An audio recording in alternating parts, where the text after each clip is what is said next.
everybody, Roger and James here from the DisKingdom Podcast. In this episode, we're going to be talking about the Fox movies, the X-Men ones, Dark Phoenix, and also New Mutants, which are going to be pushed back from their original releases. Originally, Dark Phoenix was going to be released like this October. That's now been pushed back to February, whereas New Mutants has been pushed back from, I think it's from February all the way back to August 2019, which the movie was actually supposed to be out this month, wasn't it? Or April? I think that's what they were originally. So it's been pushed back nearly 18 months. They've been doing some reshoots and trying to make it sound a little bit different. But I thought not only would we talk, I thought we'd just talk a little bit of why we think that's happening. And I'm going to start off with my initial thoughts. And I think this is a lot more to do with the merger with Fox and Disney. I personally feel like whatever Marvel movies were on in production or very early on in production have been halted or put on hold, and therefore instantly these two movies are, if they don't, they've got nothing else maybe for next year or the year after. So by pushing them back, they can stretch it out a little bit, because if the purchase goes through by next year, you know, they want to get these movies made, but they also, the executives aren't going to want to spend a load of money on movies that are knowing are going to get canned. And I feel like this is a reshuffling of the paperwork, because they may be putting less movies into production for the next 2 years because of the merger. I think that's definitely a factor. Them pushing these back, and also maybe even just flat out canceling them if the merger goes through, because we might see the X-Men end up getting merged into the MCU. But the New Mutants one in particular, an 18-month, or sorry, however many month delay, more than a year delay, suggests there's far more at play than just trying to shuffle the board and keep Marvel. That suggests very significant problems were found with the movie. And what's interesting is that they normally would probably just be like, oh, well, put it out there, get whatever money we can get back from it, and then we'll just eat up the damage from it, but we'd rather get some money back.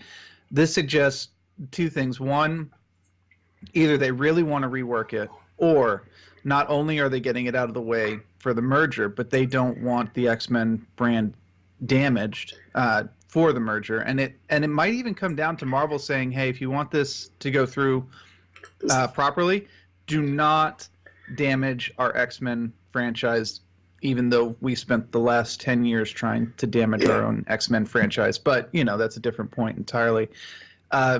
Regardless of whatever the main reason is, though, this kind of delay says to me that this movie was awful. The trailer that we got really did not inspire confidence in this movie, and for them to go back and do these amount of changes to it,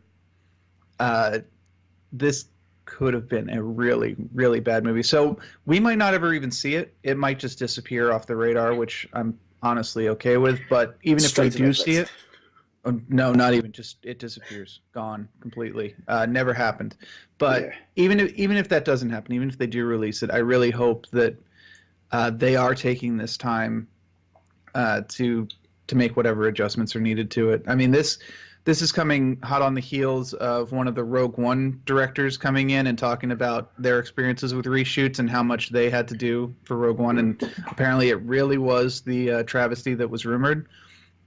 This could be the same kind of situation. And if they can salvage it to the degree, or even part of the degree that Rogue One was salvaged, which is honestly, I think at this point, my favorite of the Disney Star Wars, I'd be okay with that. Yeah, I mean, I'm reading here on the report, it says one of the big reasons for the Dark Phoenix was because of reshoots, and they couldn't get everyone together properly until like August, September. Which I'm thinking, if you're releasing the movie in October, and the best you can get everyone in, so that's just a delay of scheduling, and it's a 6-month delay. It means it moves way out of the way of Venom, but apparently the New Mutants was not scary enough, and they want a movie to stand out tonally in the same way that Logan and Deadpool ring. They're hearing that they are nearly filming at least 50% of the movie is to be reshot and adding new characters. Yeah, it sounds like a train wreck to me. Yeah. So, not scary enough. That's a problem. Yeah, because that's not my kind of superhero movie. I don't like horror. I don't like thriller and all that kind of stuff. So for me, this movie, from the trailer, I was like, yeah, I don't like it personally.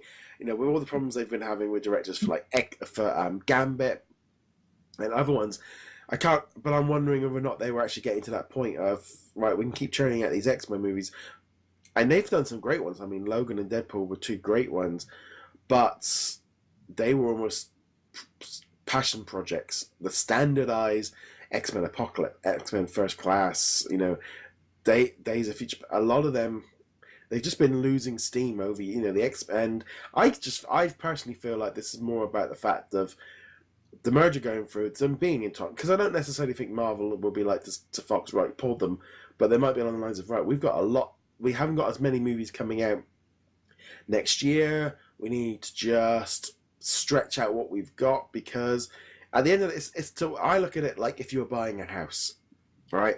You've just bought a house, or you've just sold your house.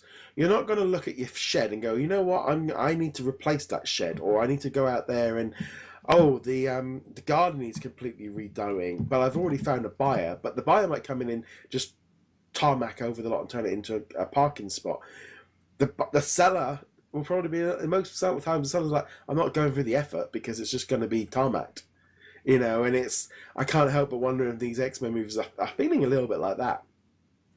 Yeah, and I mean, I don't know. The X-Men property is such a roller coaster, I guess we're going to go with. So,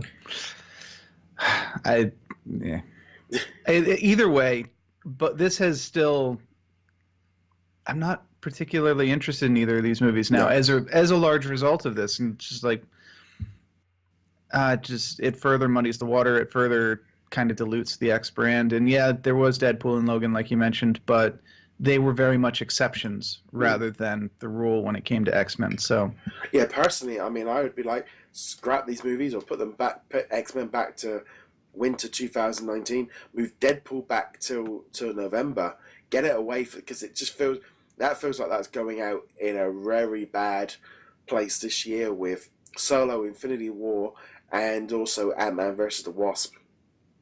It's a very packed schedule. We've got The Incredibles, you know, the proper superhero movie. There's a lot of superhero noise going on around, sort of, basically in an 8-week period. And Deadpool's already being, you know, people aren't quite falling for that same thing the way it did last time. I'm sure it's going to do very well, but I think it would do well further away from that summer slot.